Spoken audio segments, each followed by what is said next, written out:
Na história da Segunda Guerra Mundial, 1940 foi um ano de mudança dramática.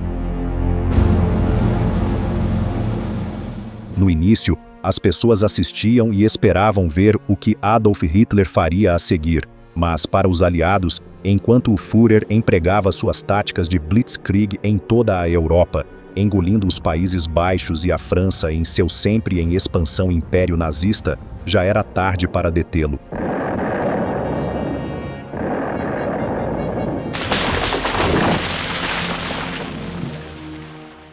Em seguida, Hitler voltou sua atenção para a Grã-Bretanha, e quando o verão se voltou para o outono, a nação insular literalmente teve que lutar por sua sobrevivência. Enquanto todos pareciam para o céu, a batalha da Grã-Bretanha se espalhou, até Hitler finalmente ser forçado a enfrentar a derrota, momento em que Londres sofreu o peso de sua raiva. Os londrinos de Blitz viam incansavelmente bombardeados, noite após noite, à mercê de Luftwaffe, de Hermann Göring, mas o espírito da Grã-Bretanha, agora sob a premiership de Winston Churchill, nunca vacilou, com o outono dando lugar ao inverno, como você descobrirá em Lutar Mais Longe. Os britânicos não apenas se mantiveram na frente da casa, mas logo estavam avançando no norte da África e, enquanto o aliado italiano de Hitler, Benito Mussolini, colocou suas tropas no Egito, foi o eixo que de repente encontrou uma briga em suas mãos. Quando os países ao redor do mundo começaram a tomar partido no conflito, o que começou como uma guerra europeia mostrou todos os sinais de se tornar verdadeiramente global. Enquanto o Japão uniu forças com os nazistas, os americanos começaram a enviar ajuda aos britânicos e tomaram precauções para defender seu país. Enquanto isso, o improvável pacto entre a Alemanha nazista e a União Soviética, forjada no início da guerra, estava ameaçada e antes que o ano saísse, Adolf Hitler estava se preparando para um curso de ação destinado a chocar o mundo. No início de outubro de 1940, os limites das nações em toda a Europa haviam mudado drasticamente. Antes mesmo de começar a guerra, a Tchecoslováquia deixara de existir efetivamente, com grande parte de seu território esculpido entre a Alemanha, Hungria e Polônia, enquanto as potências ocidentais, continuando sua política de apaziguamento, não fizeram nada.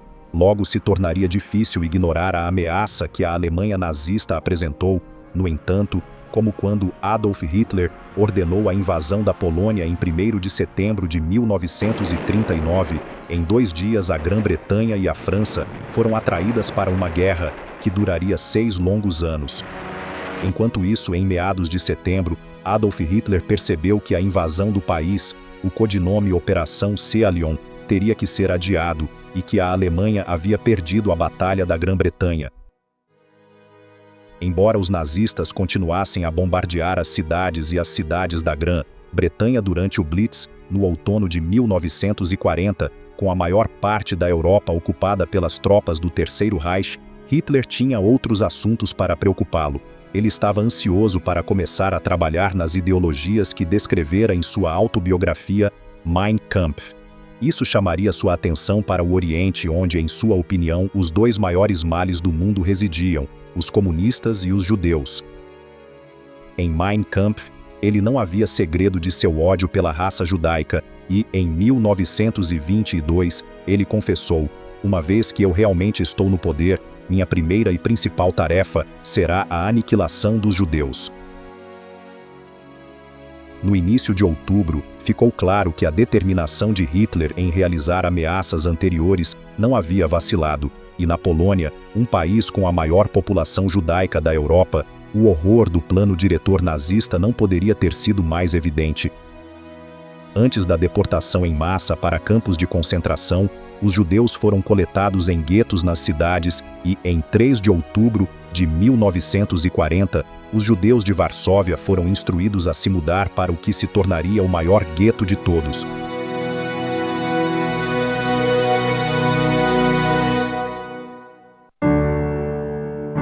Ele mantinha 380 mil pessoas, totalizando 30% de toda a população da cidade, lotada em apenas 2,5% da área terrestre. Em 15 de novembro foi isolado do resto da cidade e as pessoas lotadas eram deixadas para enfrentar doenças e fome. Aqueles que pensavam ter tido a sorte de sobreviver aos guetos enfrentaram um destino ainda pior e foram deportados para campos de morte.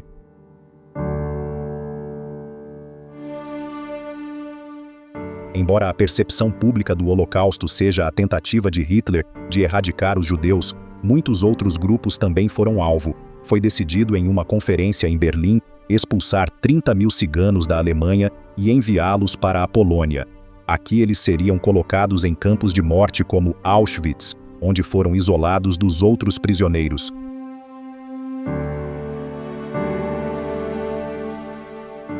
Heinrich Himmler, o chefe da Gestapo, assumiu suas deportações e execuções, e estima-se que até 500.000 de ciganos foram mortos durante a guerra, que era quase toda a população cigana da Europa Oriental.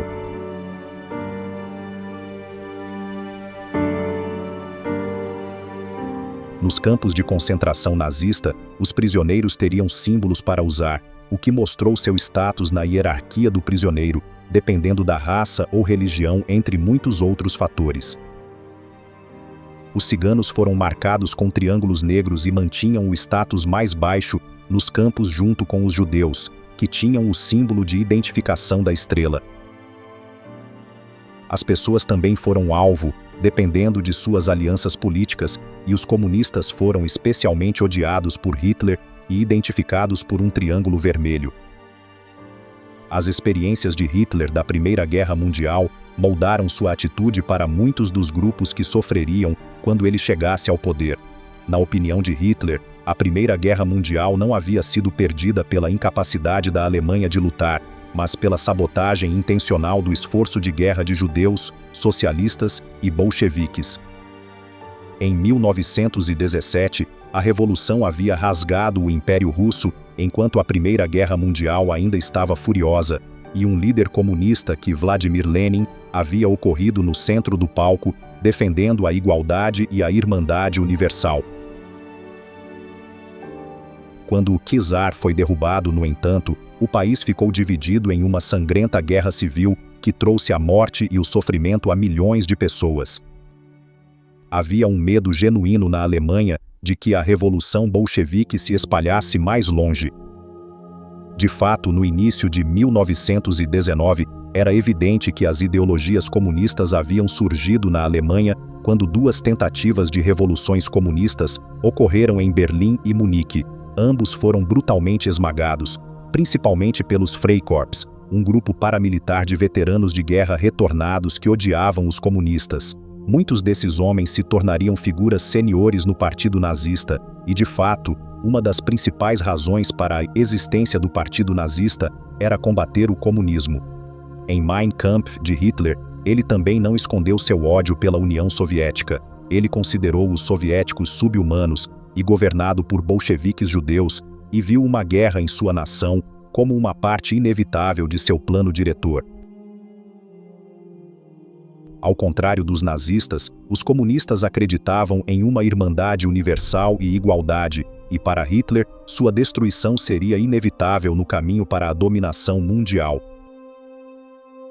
Portanto, foi surpreendente dizer o mínimo, quando no final de agosto de 1939, os nazistas e os soviéticos assinaram um pacto de 10 anos de não agressão, comumente chamado de Pacto Molotov-Ribbentrop, depois dos ministros das relações exteriores dos dois países. O acordo renunciou à guerra entre eles e prometeu neutralidade por qualquer uma das partes se as outras fossem atacadas por outra. Cada signatário prometeu não ingressar em nenhum agrupamento de poderes que direcionou direta ou indiretamente para a outra parte. Quando a imprensa soviética quebrou a notícia do pacto, foi recebida com choque total em todo o mundo, mas era apenas um ardil de Hitler, e não demoraria muito para que ele atacasse seu antigo inimigo ideológico. Em meados de agosto, Hitler já havia começado a discutir a perspectiva de assumir a ameaça bolchevique com seus comandantes militares e logo começaria a pressionar os países da Europa Oriental para se juntar ao eixo, para que ele pudesse expandir seus recursos e se preparar para uma guerra em larga escala a leste. Enquanto isso, em outubro de 1940, ele se concentrou em cimentar relacionamentos com países da Europa Ocidental. Enquanto os britânicos continuavam lutando e se recusaram a se render à Alemanha nazista, o objetivo de Hitler era criar um bloco continental de poderes, deixando a ilha isolada do resto da Europa. O ditador italiano Benito Mussolini já havia se juntado ao eixo, assinando o pacto tripartido com a Alemanha e o Japão, em setembro de 1940, apesar de ter começado a colaborar com Hitler muito antes. Os britânicos possuíam um território valioso no norte e leste da África e, enquanto a Batalha da Grã-Bretanha estava em pleno andamento, Mussolini, incentivada por Hitler, começou a atrapalhar suas tropas no Sudão, Quênia e Somalilândia britânica a leste e o protetorado britânico do Egito ao norte. O Canal de Suez, no Egito, era de grande importância para o eixo, pois esse era o caminho para os ricos campos petrolíferos do Oriente Médio. Aproveitá-los aumentaria o suprimento de óleo do eixo consideravelmente e, ainda mais importante, o suprimento de combustível dos aliados. Não apenas isso, mas o Suez também era de vital importância para o domínio do eixo no Mar Mediterrâneo, uma área que ainda tinha uma forte presença aliada. Em 9 de setembro de 1940, o 10º Exército Italiano lançou sua ofensiva no Egito e conseguiu empurrar os britânicos de volta, além da vila de Sidi Barrani, a leste da fronteira com a Líbia. Aqui o comandante italiano, o Marechal Rodolfo Graziani, entrou e estabeleceu vários campos fortificados a apenas 80 quilômetros a oeste das defesas britânicas, em Mersa Matruh. Mas quando Mussolini pressurizou Graziani a continuar, ele recusou. Esperou para ser reabastecido, e aqui os italianos ficariam até dezembro de 1940. Enquanto o Suez, por enquanto, permaneceu nas mãos britânicas, havia outro ponto estratégico no Mediterrâneo de que Hitler estava interessado em aproveitar os aliados, a saber, a ilha de Gibraltar, que estava entre o norte da África e a Espanha. Para enviar tropas para a ilha, Hitler sabia que ele teria que obter o apoio do ditador espanhol, o general Francisco Franco, para que as forças nazistas pudessem lançar seu ataque da costa espanhola.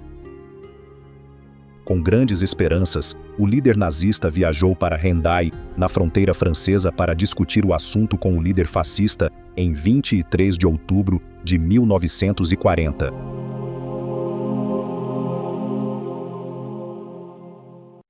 Durante a Guerra Civil Espanhola, que começou em 1936, a Itália e a Alemanha haviam fornecido a Franco a ajuda, enviando aviões para bombardear cidades, lutando pela causa republicana.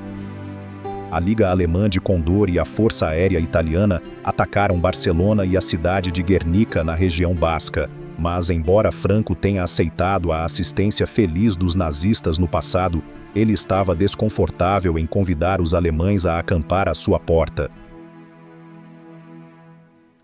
Quando conheceu Hitler, ele produziu uma longa lista de condições para a participação, incluindo uma reclamação sobre Gibraltar, território em Portugal e território francês de Vichy, no norte da África.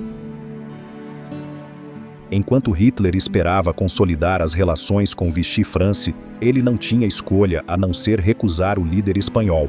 No entanto, a suposta neutralidade da Espanha na Segunda Guerra Mundial não impediria o país de prestar ajuda ao eixo. Os espanhóis ajudaram a construir postes de observação em torno de Gibraltar para espiões alemães e permitiram que os submarinos alemães fossem reabastecidos em seus portos e bombardeiros italianos para reabastecerem seus aeroportos. Membros da Embaixada Espanhola em Londres coletaram informações de inteligência para Berlim. Enquanto isso, Hitler seria consideravelmente mais bem-sucedido em forjar uma aliança com o primeiro-ministro francês Marshal Philippe Pétain, que ele conheceu em 24 de outubro, apenas um dia após sua reunião com Franco. Pétain havia sido um líder militar de sucesso na Primeira Grande Guerra, e após uma impressionante vitória na Batalha de Verdun, ele se tornou um herói público e foi feito um marechal da França. Mas embora Petain fosse muito considerado por estadistas em casa e no exterior, em 1940, a percepção pública dele mudaria drasticamente. Enquanto os nazistas marcharam para Paris, o primeiro-ministro francês Paul Reynaud se recusou a se render à Alemanha, e quando ele foi forçado a renunciar ao Marechal Petain, tomou seu lugar como chefe de Estado.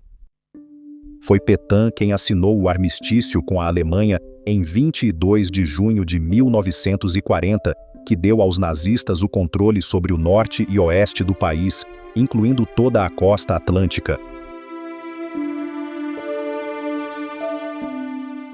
Um novo centro administrativo foi criado na cidade de Spa de Vichy, e enquanto Petain tentava ganhar favor com os nazistas por acomodação e colaboração, a França ocupada e desocupada sofreria. Petain culpou a democracia liberal da França pela derrota do país e estabeleceu um regime mais autoritário, mudando o lema da República Francesa, da liberdade, igualdade e fraternidade ao trabalho, família e pátria, apresentando muitas medidas severas ao país, incluindo leis antissemáticas. 6 dias após a reunião secreta com Adolf Hitler, em 30 de outubro, os franceses perceberiam até que ponto seu novo líder os traiu, como Petain declarou em um discurso de transmissão de rádio: "Eu entro hoje no caminho da colaboração."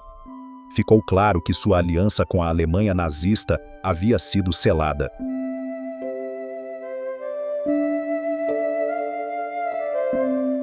Embora Hitler agora estava garantido da lealdade de Vichy France, os antigos aliados estavam ameaçando minar seus planos para a frente oriental. Em preparação para a invasão da União Soviética, o ditador alemão fez movimentos para garantir o território dos Balcãs, ao sul da fronteira soviética, onde esperava criar uma zona de espera para suas tropas. Em 12 de outubro, os soldados nazistas foram transferidos para a Romênia para garantir os preciosos campos de petróleo Ploiesti, que seria uma fonte valiosa de combustível para a máquina de guerra nazista. Foi um passo longe demais para o parceiro de Axis de Hitler, Mussolini, que considerou a Romênia em sua esfera de influência. O líder fascista ficou furioso ao ouvir as notícias e se sentiu ainda mais afastado ao ouvir as negociações de Hitler com Vichy France no final de outubro. Cada vez mais frustrado com o fracasso da Alemanha em consultar a Itália em movimentos militares, ele anunciou: "Hitler sempre me dá uma fã. Desta vez vou pagar de volta em sua própria moeda. Ele descobrirá pelos papéis que ocupei a Grécia." A Grécia estava ao extremo sul da Península dos Balcãs e, enquanto os navios britânicos ancoravam em seus portos e usavam o país para reabastecer, sua colaboração com os aliados preocupou Mussolini por algum tempo.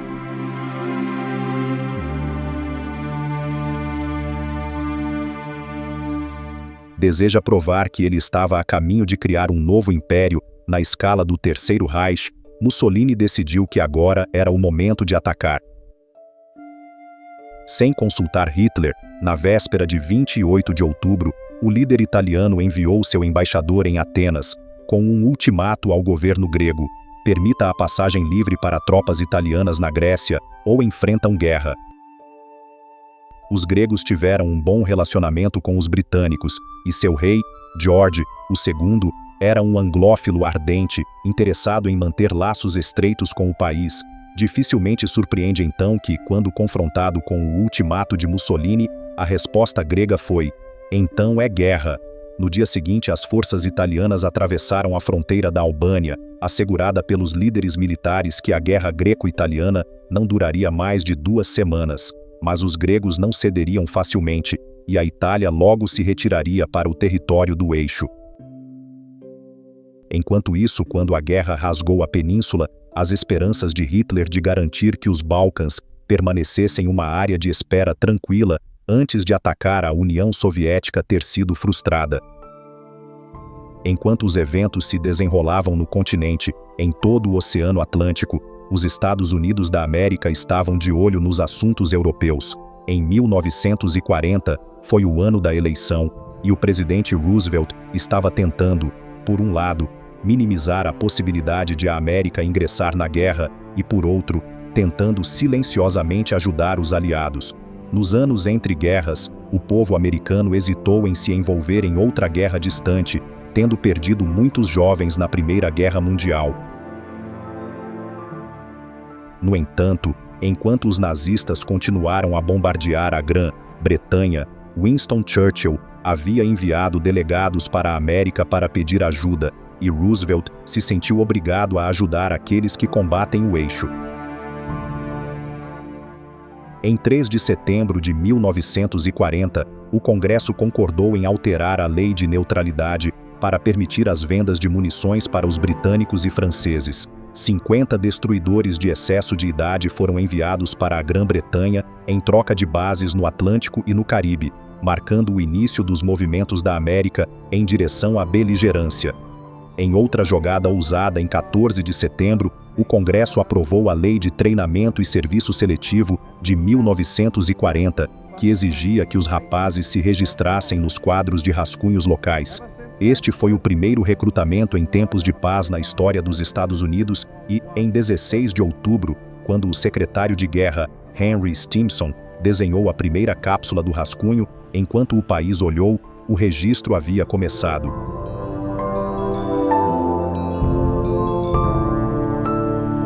The first number drawn by the Secretary of War is serial number 158. Milhares de homens agora seriam chamados para os serviços militares, mas como jovens redatores lutavam batalhas simuladas com as armas de conta, os Estados Unidos não estavam preparados para lutar em uma guerra em larga escala ainda.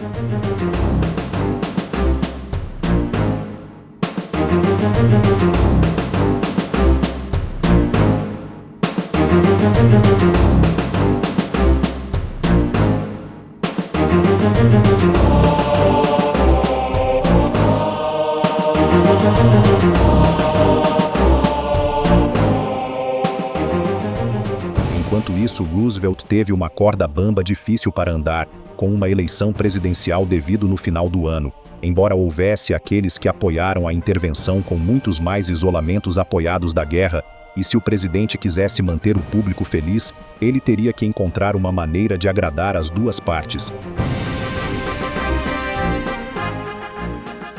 Roosevelt não estava ansioso para continuar com uma terceira presidência. Ele teve 2 termos exaustivos, lutando contra a Grande Depressão na década de 1930, e agora estava interessado em se aposentar. No entanto, com a guerra contra o horizonte, sua consciência não o deixou deixar a arena política, e era evidente que os americanos ainda não estavam dispostos a se separar do presidente.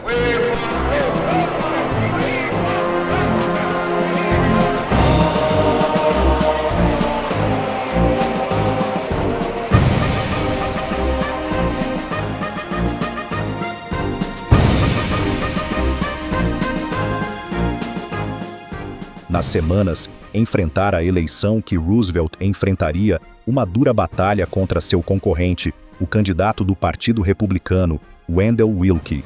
Willkie era advogado corporativo e ex-democrata que nunca havia concordado com cargos públicos antes. No entanto, ele estava pronto para fazer uma luta feroz por seu lugar na Casa Branca. Um grande foco de suas críticas foi a tentativa de Roosevelt de quebrar a tradição de 2 mandatos, como presidente estabelecida por George Washington, e ele declarou: "Se um homem for indispensável, então nenhum de nós é livre." A questão não chamou a atenção do público, e à medida que o apoio republicano diminuiu, ele se voltou para as críticas ao comportamento intervencionista de Roosevelt. Willkie afirmou que Roosevelt estava secretamente planejando levar os Estados Unidos à guerra europeia contra a Alemanha, e afirmou que ninguém tinha o direito de usar as grandes potências da presidência para liderar o povo, indiretamente na guerra.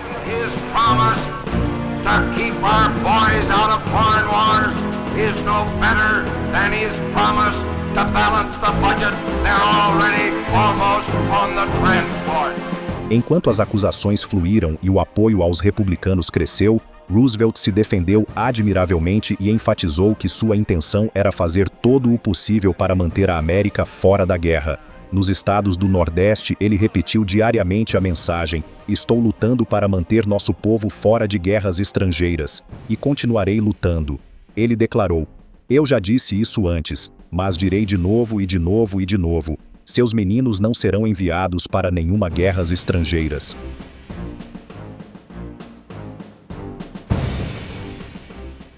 Mas Roosevelt não precisa ter temido que o público o decepcione, e quando recebeu 27 milhões de votos, aos 22 milhões de Wilkie, no dia das eleições, ficou claro que ele havia conquistado os americanos mais uma vez. Em 5 de novembro, Franklin D. Roosevelt, foi devidamente eleito por um terceiro mandato sem precedentes, se ele manteria seu país fora da guerra, como prometido. No entanto, permaneceu para ser visto. A notícia de que Roosevelt permaneceria na Casa Branca por um terceiro mandato foi recebida com alívio pelo primeiro-ministro britânico Winston Churchill, que temia que, sem apoio americano, a luta contra o eixo fosse difícil, se não impossível, vencer.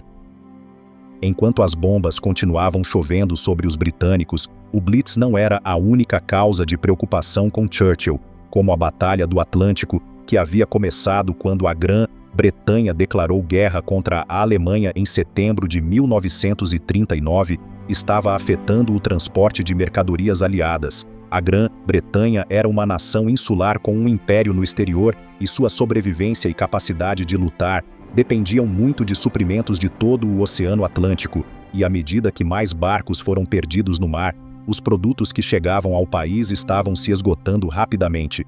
Os itens que sempre foram tomados como garantidos de repente começaram a desaparecer das prateleiras, e, em janeiro de 1940, o racionamento de alimentos havia sido introduzido, para que todos pudessem reivindicar sua parte justa do que estava disponível. Bacon, manteiga e açúcar foram os primeiros a serem limitados, mas não demorou muito para muitas outras coisas, como chá e carne foram adicionadas à lista, e logo era comum ver pessoas fazendo fila do lado de fora das lojas, brandindo seus livros de racionamento.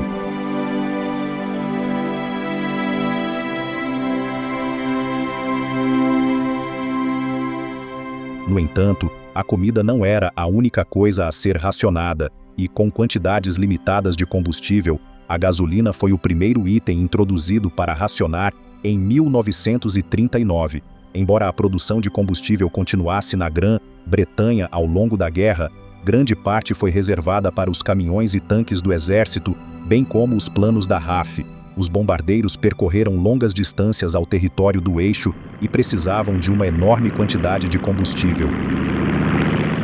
Com a gasolina em falta, as pessoas foram incentivadas a usar o transporte público, em vez de seus próprios carros, e ver veículos puxados a cavalo sacudindo pelas ruas se tornaram uma visão familiar novamente.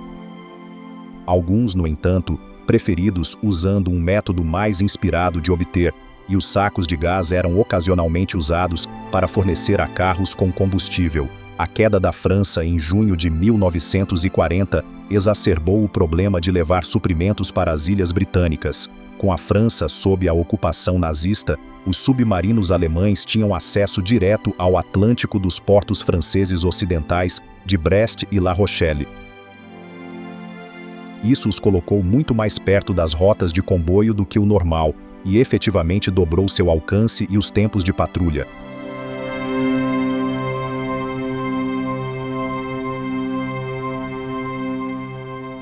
Pior ainda, a França teve a quarta maior marinha do mundo e com Pétain agora colaborando com o eixo, os aliados não tinham mais essa valiosa força naval à sua disposição. Enquanto isso, as batalhas na Europa Ocidental na primavera e no verão de 1940 haviam causado seu preço no transporte britânico. 6 destruidores foram perdidos na Batalha de Dunkirk, mais 10 foram perdidos no Canal e no Mar do Norte, entre maio e julho, e a campanha norueguesa havia reivindicado 6. A luta na Noruega terminou apenas 2 semanas antes da queda da França, em 10 de junho, e agora liberou os submarinos que haviam sido ocupados com a Batalha Escandinava. A partir deste momento, as patrulhas de submarino invadiram o Atlântico do Norte e, embora houvesse poucos navios aliados disponíveis para proteger os comboios, o período de junho a outubro de 1940 foi cunhado Happy Time pela Marinha Alemã. Usando táticas de pacote de lobo e operações de lançamento de bases francesas, mais de 270 navios aliados foram afundados durante esse período.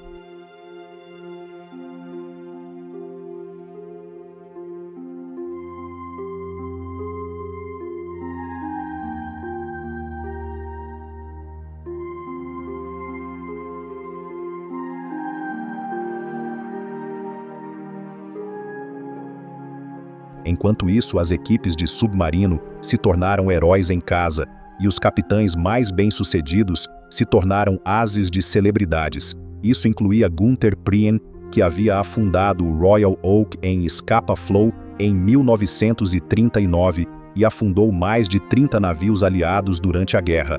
O comandante Otto Kretschmer, que era considerado o as mais bem-sucedido do DIP, e Joachim Schepke, que era muito admirado por sua dedicação inabalável à causa nazista. Enquanto os comboios lutavam pelo Atlântico para manter a Grã-Bretanha, o mar Mediterrâneo, que havia sido um foco tradicional do poder marítimo britânico, também estava sob pressão do eixo.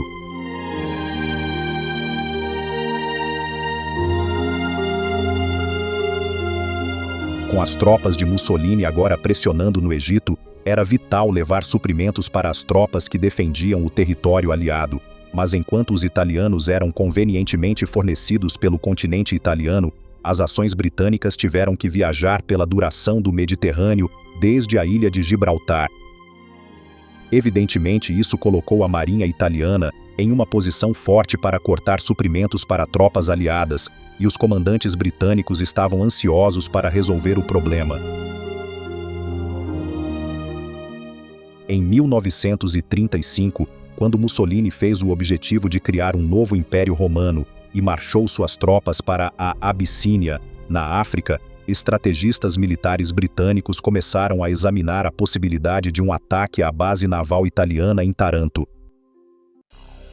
Mais tarde, durante a crise de Munique, de 1938, quando Hitler ameaçou apreender a Tchecoslováquia e o mundo havia esperado com o fôlego de iscas para ver se a guerra seria declarada, os preparativos para um ataque à marinha italiana haviam reunido ritmo. Almirante Sir Dudley Pound, então comandante da frota mediterrânea da Marinha Real, estava particularmente preocupada com a presença naval italiana no Mediterrâneo e planejou um ataque que acabaria se tornando conhecido como Julgamento da Operação. Embora a ofensiva tivesse sido adiada quando Neville Chamberlain, então primeiro-ministro, parecia ter evitado a guerra com a Alemanha, em 1940, os preparativos para o ataque de Taranto estavam mais uma vez em andamento, e no outono de 1940, quando o general Graziani parou suas tropas para o Sidi Barrani e os navios britânicos foram libertados pela ação, os Tules se formaram. Em 11 de novembro, os voos de reconhecimento da RAF confirmaram que a frota italiana estava no porto e trouxe de volta fotografias das posições de navios para oficiais de inteligência com base no transportador HMS Illustrious. Às 21 horas naquela noite, a primeira onda de 12 biplanos de peixe Espada foi lançada a partir do Ilustre e uma segunda onda de 9 seguiu 1h30 depois. Com uma mistura de torpedos e bombas, a aeronave conseguiu derrubar metade da frota de guerra italiana em uma noite. Também houve danos extensos às docas e instalações, e no dia seguinte, lambendo suas feridas, a marinha italiana decidiu transferir os navios que haviam sobrevivido ao bombardeio para o porto de Nápoles. Enquanto isso, a Marinha Real havia aumentado muito o controle do Mediterrâneo. Foi o primeiro ataque naval de toda a aeronave na história e marcou o início do fim para o navio de guerra e a ascensão do poder aéreo naval. Embora a Segunda Guerra Mundial seja atraída para batalhas ferozes no Pacífico, isso seria cada vez mais provado. O ataque a Taranto também foi inovador por outro motivo. Ele provou que ataques de torpedo lançados pelo ar não exigiam águas profundas, como pensado anteriormente, e distante a leste, outro parceiro de eixo da Alemanha nazista, o Império do Japão assistiu aos eventos dramáticos em Taranto com grande interesse. O Japão, como a Grã-Bretanha, dependia de suprimentos do exterior e, enquanto o Ocidente, em particular a América, condenou a guerra do país com a China, os japoneses temiam interferência em seus planos de construir seu próprio império.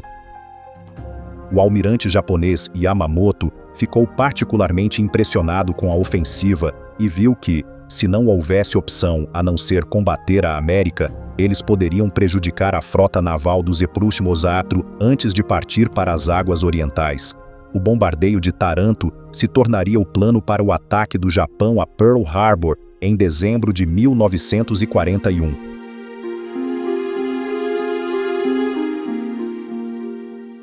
Enquanto isso, na Grã-Bretanha, o sucesso do ataque de Taranto foi um impulsionador moral muito necessário, pois o atentado terrorista da Luftwaffe mantinha pressão sobre a população.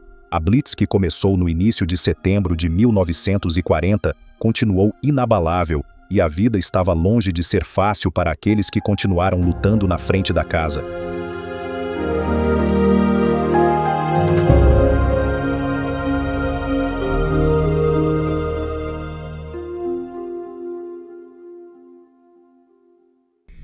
O homem decidido a usar ataques aéreos para esmagar o moral britânico foi o marechal de campo Hermann Göring, que foi o segundo em comando de Adolf Hitler e o oficial de maior classificação na Alemanha.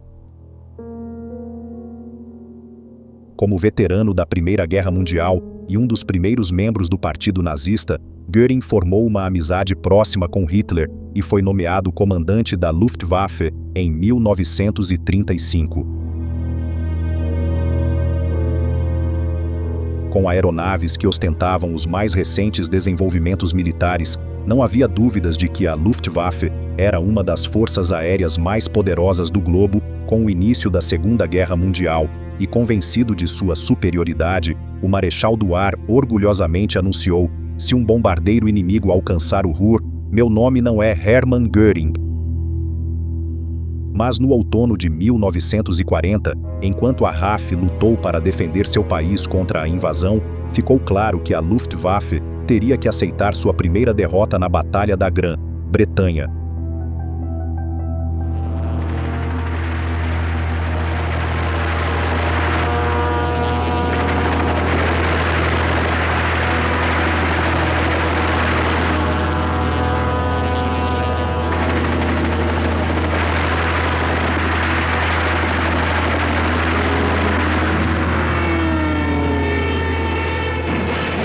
No entanto, Göring estava ansioso para manter parte de seu prestígio e, provando que a Luftwaffe era uma força a ser reconhecida, começou um aterrorizante bombardeio aéreo do país.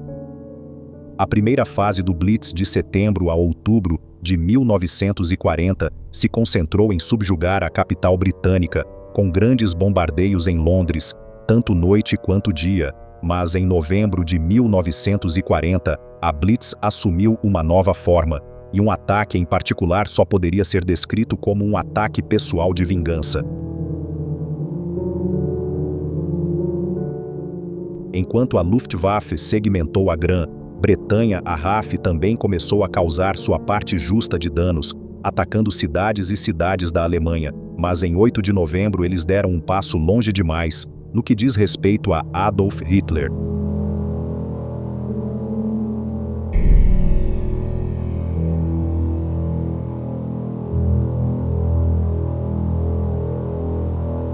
O líder nazista estava desfrutando de uma celebração anual de sua tentativa de 1923 em Munique, conhecida como Hall da Beer Putsch, quando a reunião foi subitamente interrompida por um ataque a bombardeio da RAF.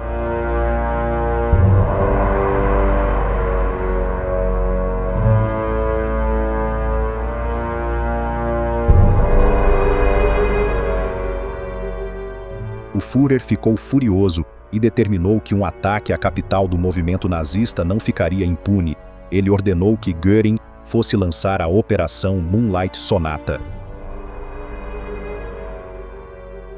Na noite de 14 de novembro, quase 500 bombardeiros alemães invadiram a cidade de Coventry, no coração industrial da Grã-Bretanha. Antes de seus habitantes estavam cientes do terrível destino que os aguardava, milhares de bombas incendiárias foram desencadeadas nas ruas abaixo. A onda após onda de aeronaves indiscriminadamente soltou suas cargas letais na cidade em relés, até que Coventry foi completamente envolvido em chamas.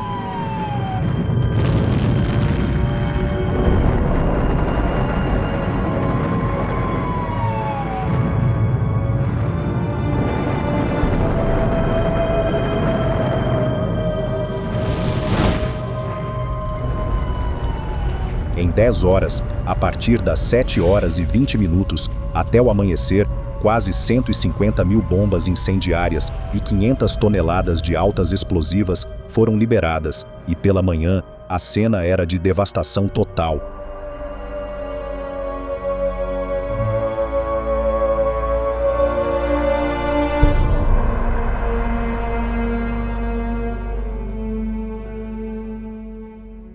Os sistemas de transporte, a rede de gás e água haviam sido destruídos e mais de 60 mil edifícios foram obliterados.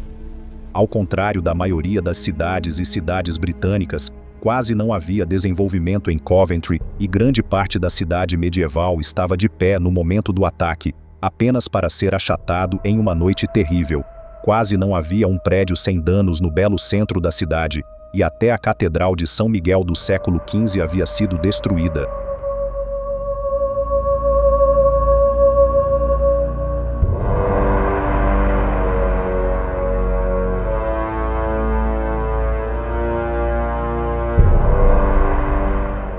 Quando uma capa de fumaça e garoa pendurou sobre a cidade, no dia seguinte as pessoas vagavam por Dazed, apreciando a cena trágica de destruição que era tudo o que restava de sua cidade.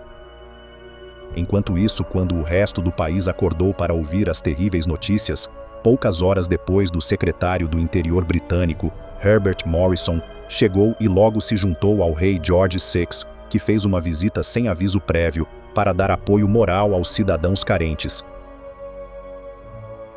A maior tragédia de todas foi a perda de vidas, com relatórios iniciais sugerindo que até 1000 pessoas morreram, 400 foram tão queimados que não podiam ser identificados. Centenas de mulheres e crianças estavam entre elas, e à medida que mais corpos foram retirados dos escombros, até 20 de novembro, o primeiro enterro em massa ocorreu, a ser seguido por mais uma semana depois.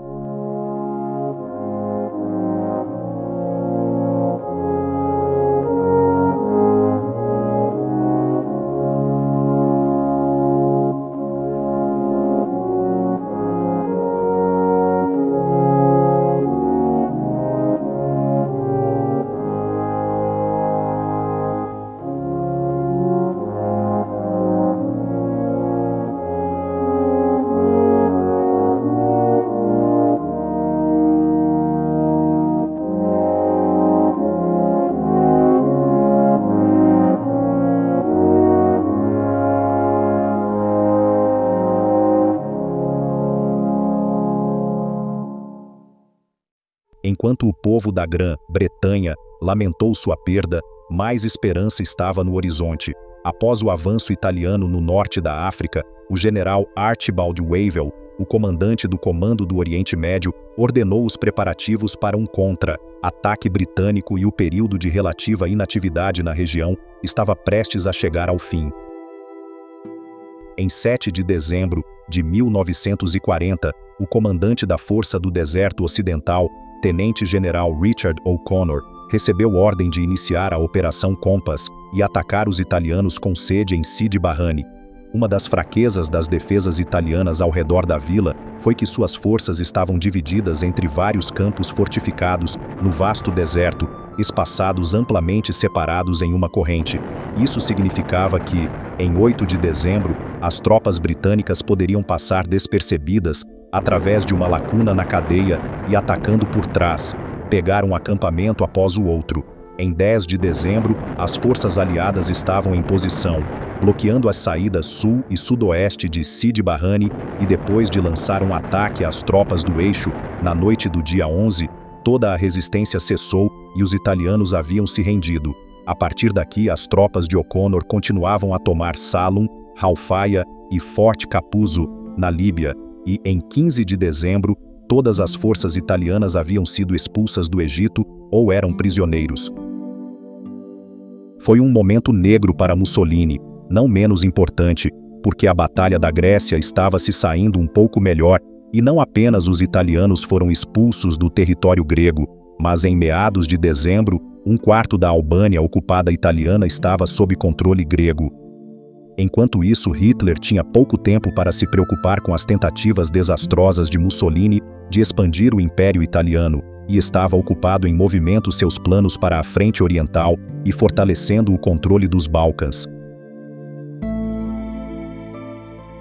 O regente da Hungria, Miklós Horthy, havia entrado em negociações com Hitler já em 1938, e enquanto os comunistas aparecem perto da fronteira de seu país, ele viu os nazistas como o menor de dois males. Em 20 de novembro de 1940, Horthy comprometeu sua aliança ao eixo para imprimir e assinou o Pacto Tripartido. Apenas 3 dias depois, em 23 de novembro, a Romênia seguiu o exemplo e depois a Eslováquia. Com essas 3 nações firmemente sob sua esfera de influência, Hitler havia criado um nível do norte dos Balcãs, ao longo do flanco sul da Rússia.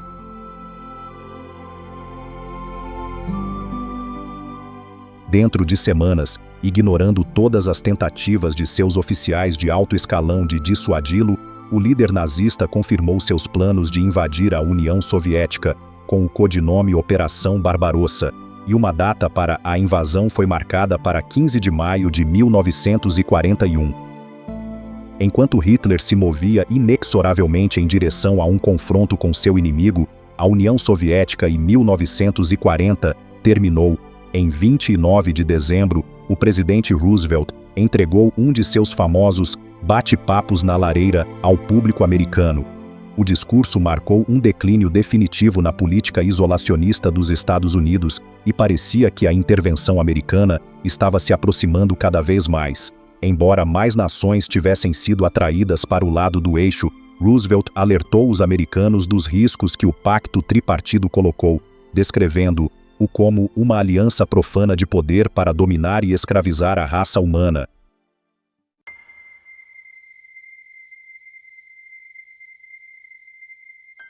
Ele alertou para a ameaça japonesa que cresce no Pacífico, os males do nazismo e Adolf Hitler, e lembrou a seus cidadãos que os britânicos e seus aliados, lutando pelo Atlântico, ainda estavam desesperados por ajuda.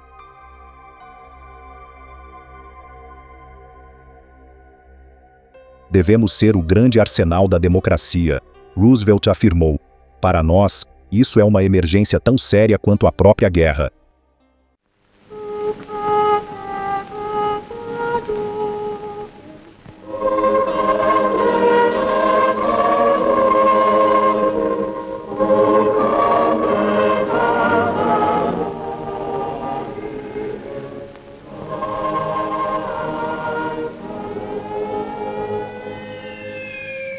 Enquanto isso, mesmo quando Roosevelt falou, as bombas estavam chovendo na capital britânica mais uma vez, no mais devastador o ataque aéreo em Londres até hoje.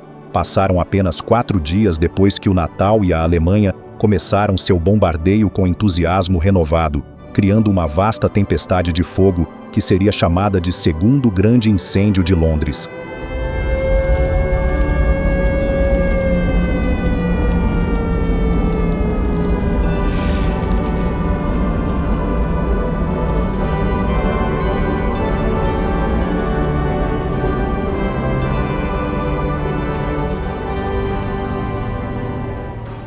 Cerca de 500 incêndios foram iniciados, cobrindo uma área de Islington, no norte, até o cemitério de São Paulo, e a própria catedral só foi salva, graças à dedicação de firewatchers voluntários.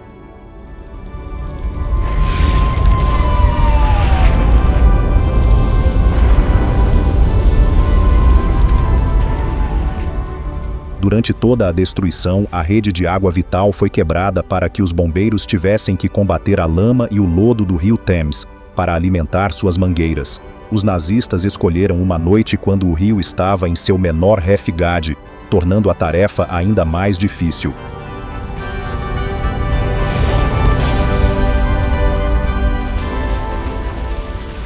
Embora a sirene totalmente clara soasse à meia-noite, a batalha acabou de começar. A Brigada de Bombeiros de Londres, que teria que lutar por mais 15 horas para subjugar as chamas, rasgando pela cidade.